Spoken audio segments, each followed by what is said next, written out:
I've done a lot of work with people from Europe in our television program, and unfortunately, there seems to be a lot of misunderstanding about Israel, and a lot of what I consider buying into the Palestinian propaganda about Israel and its right to exist and all of that. Where's that come from? Do you mind me asking? I mean, it's very prevalent in Europe. Yet this ministry that you're talking about has been very strong and was helping in the establishment of Israel with this church, Christ Church being there and everything. So, in a sense, Europe played a huge role in developing what we now call Israel.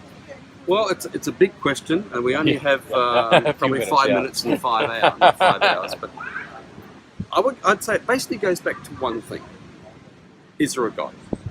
Yeah. Now, if there is a God, He will reveal Himself. Okay, and He reveals Himself through His creation, and He also reveals Himself through His covenants and the promises He's made. You see, if there is a God in heaven, and if He enters into a covenant, which is like a legal binding agreement, and He makes promises and seals those promises with an oath.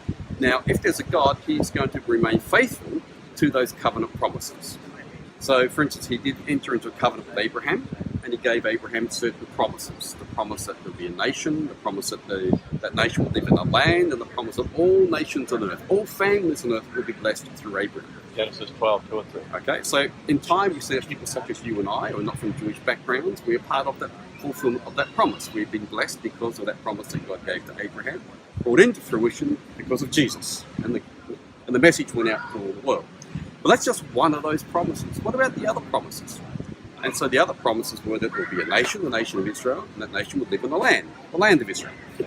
Okay, so you can't sort of just take one promise and say, well, that's all that's relevant now, and the rest aren't relevant. No, you take them all, or you take none.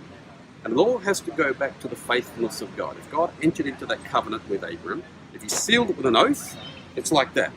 If a covenant has been sealed with an oath in the name of God, it cannot be broken. You can't just take it up a bit, just take one promise out and leave it. No.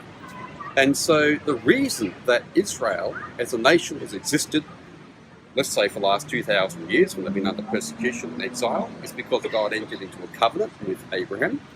Now, the land, where does that fit into it? Well, the land is one of those promises. And the people have been brought back to the land in this period now, in the last 200 or so years, because God is faithful to His promises. And then people might say, but when the Jewish people disobeyed Jesus and they were exiled, surely that showed they were disobedient and had lost the land. They might have been exiled from the land, but they can't lose the land because that depends upon a covenant promise from God. He's going to keep His covenant. He'll keep His covenant promise. Why? Because He sealed it with an oath in His own name, so He can't break it, otherwise His name goes out the window. So, how come the Jewish people then came back when they were not living, let's say, in covenant obedience? Well, it's to do with people like you and I.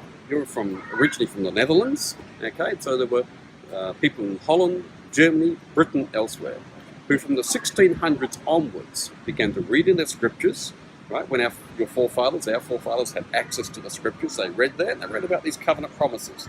And then they began to remind God of those covenant promises. Now, Israel might not have been totally faithful.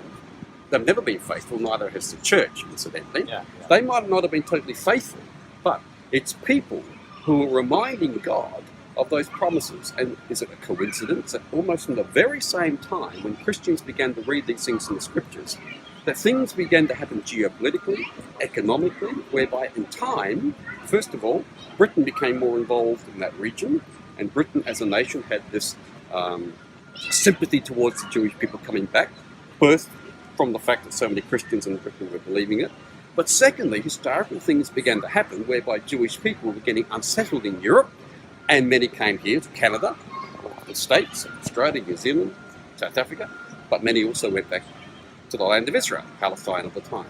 So it's not a coincidence, in my opinion, because it had the convergence of all these different things, and it just happened to be about the same time when Christians were reminding God, you've entered into a covenant, we're reminding you of those covenant promises, just like Daniel did. All Daniel did was actually remind God of His covenant promises. And of course, the letter that Jeremiah had sent saying they'd been in captivity 70 years. And so you had the Jewish people then coming back to the land.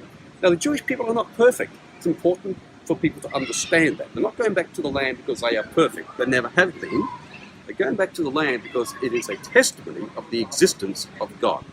So if you have societies that do not even want to believe in God, well, they're not going to really be that sympathetic towards Israel.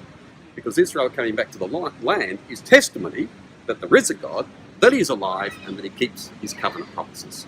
Oh, that's fabulous.